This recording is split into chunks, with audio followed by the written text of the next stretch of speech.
Bonjour et bienvenue sur notre chaîne. Aujourd'hui, nous allons répondre à une question fascinante. Quelle est la nationalité d'un bébé né dans un avion ou un bateau?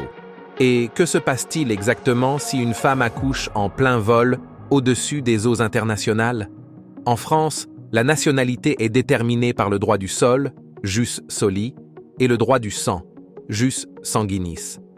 Mais qu'en est-il lorsqu'un bébé naît à 20 000 mètres d'altitude?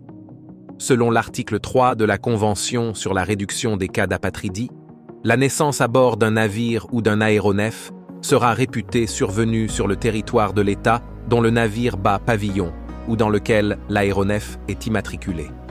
Cela signifie que l'enfant aura la nationalité du pays où l'aéronef ou le bateau est enregistré. Cependant, chaque pays a ses propres règles. Et seulement 37 nations ont ratifié cette convention. Les naissances dans un avion sont très rares. Une étude de 2019 a recensé seulement 74 accouchements en vol entre 1929 et 2018. Contrairement à certaines légendes urbaines, ces bébés ne reçoivent pas de passeport bleu ou de statut spécial bébé du ciel. Les compagnies aériennes n'offrent pas de billets gratuits à vie, même si elles peuvent faire des cadeaux symboliques.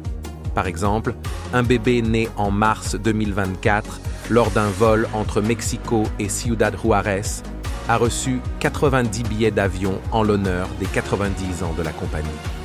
En 2015, un bébé né entre Dakar et Paris a reçu une peluche de la part d'Air France. Les compagnies aériennes font face à un accouchement en vol environ tous les 15 ans. Pour éviter ces situations, elle recommande fortement aux femmes enceintes de ne pas voler au-delà de 36 semaines de grossesse. Certaines compagnies demandent même un certificat médical prouvant qu'il n'y a aucun risque. En cas d'accouchement en vol, il n'y a pas de matériel médical spécialisé disponible. Si un médecin ou un soignant est présent, il doit faire avec les moyens du bord, ce qui peut poser des risques pour la mère et l'enfant. Alors, que se passe-t-il si une femme accouche en plein vol? La nationalité de l'enfant dépend de plusieurs facteurs, principalement des lois du pays d'immatriculation de l'aéronef. Et bien que la naissance d'un bébé en avion soit un événement rare et célébré, les histoires de billets gratuits à vie restent des mythes. Merci d'avoir regardé cette vidéo. Si vous l'avez appréciée et souhaitez voir plus de contenu de ce genre, n'oubliez pas de liker, de partager et de vous abonner à la chaîne YouTube de Damas Sterling David Jr. À bientôt pour de nouvelles aventures et découvertes.